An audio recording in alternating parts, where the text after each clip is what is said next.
tell us about your worship experience. What has worship done for you?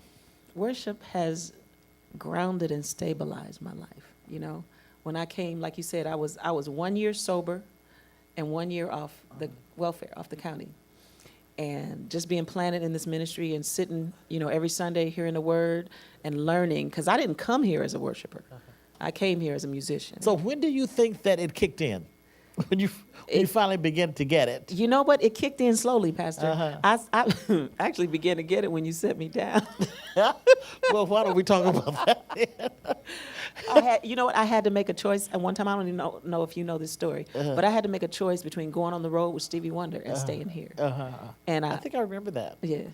And I know I made the right choice, because I knew if I had left and gone, because it was like months and months, that this would come to an end for me. And I very grievingly turned that down.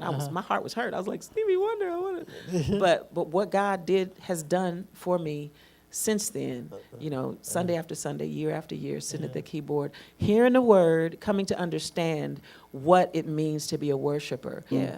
But going with him might have been better for your career. So how have you reconciled worship and your career and being a musician and an artist? How have you reconciled that? You know what, Pastor? I don't think the world and the church is ready for them coming together. You know what I mean?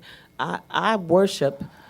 I mean, it's my job and I get paid for it, but that's not why I do it. You know, and I'm not so much concerned about the career aspect. I was for years and years.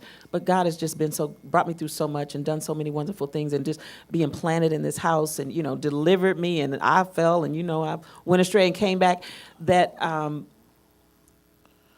I don't think about the career part anymore. You're on timeout, and they don't realize the severity of it. You're needing to be part of worship instead of leading worship, not as punishment, but for growth. You know, to be able to get that together. You know, and so, but falling down. So when you say you fell down, what is getting back up like? It's like I fell from a place where I was.